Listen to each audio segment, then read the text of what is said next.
Minutes, top of the hour. Kimberly and Kennedy, what's coming up? All right, well, to get you on, we got to get you in a plane. Nice shots with, of course, Leah Gabriel. I like that a lot, John.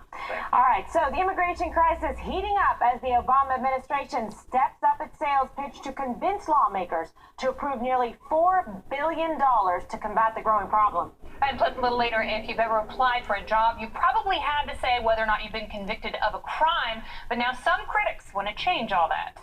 And could you be a jerk at work and not even know it? Can you believe this? The new research that may surprise you. Never. And so much more. All that and our hashtag one lucky guy on Outnumbered coming up at the top of the hour. Looking forward to that. Thank you, ladies. Well, it's a scene that's playing out across the country in a variety of different regions. You have some Americans, I'm happy to learn that some illegal immigrants who have been coming across our southwestern border may be placed in their communities with a little input from residents. One town where there's a big question about what will happen next is Vassar, Michigan.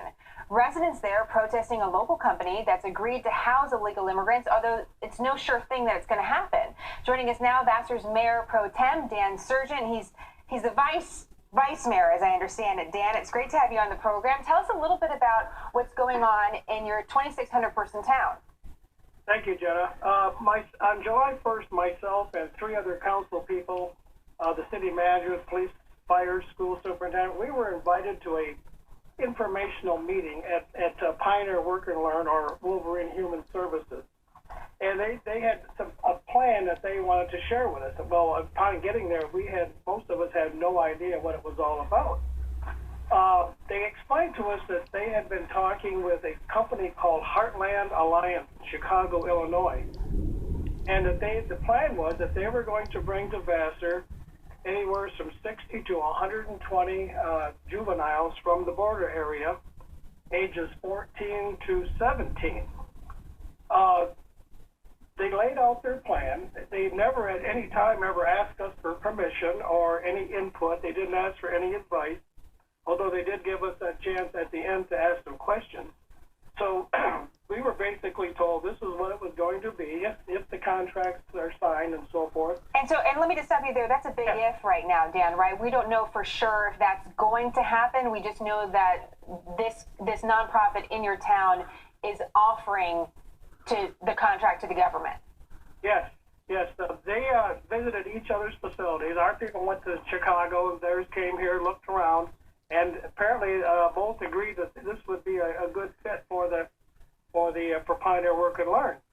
They have two buildings out there. Each one holds 60 residents, which would be 120 if they all came. They told us they would be males aged 14 to 17. I guess it's 12 to 17 now, but at the time it was 14 to 17 at your facility. Well, and that certainly changes things when you hear it could be unaccompanied minors who could be 4 years old versus if they could be 12 to 17-year-old young men. We're seeing, by the way, some of the protests in your town from yesterday evening. There are obviously people that are upset about this. In general, Dan, if you could, just sum up the concerns of the community.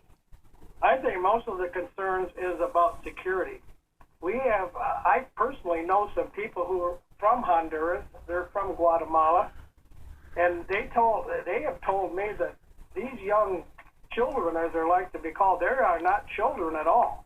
But many of them are hardened, almost men who have lived, who perhaps are involved with MS-13, the gangs from down there. They have had a hard life. They have seen murders and rapes, kidnappings, robberies, and the facilities out there, as far as security, there's not even a fence. So the big concern, as you mentioned, security and exactly who would come to the town. Just really quick, Dan, what's next? I mean, when will you know if this is actually going to take place, and what course of action are you attempting to try to get more information? Well, we keep in contact with Pioneer Work and Learn on a daily basis. But what they told us was that they would, when the contracts were signed, if they are going to be, they will make a public statement, and they will let us know, and hopefully they will let us know when these buses are going to arrive, if they're going to. Hopefully we'll have a heads up.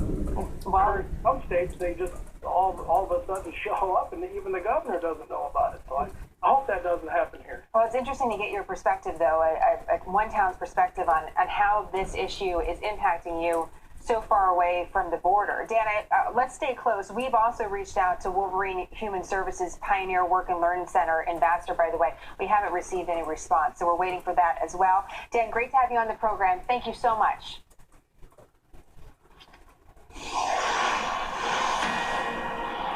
Fox News alert, President Obama is in McLean, Virginia right now, making remarks on the economy.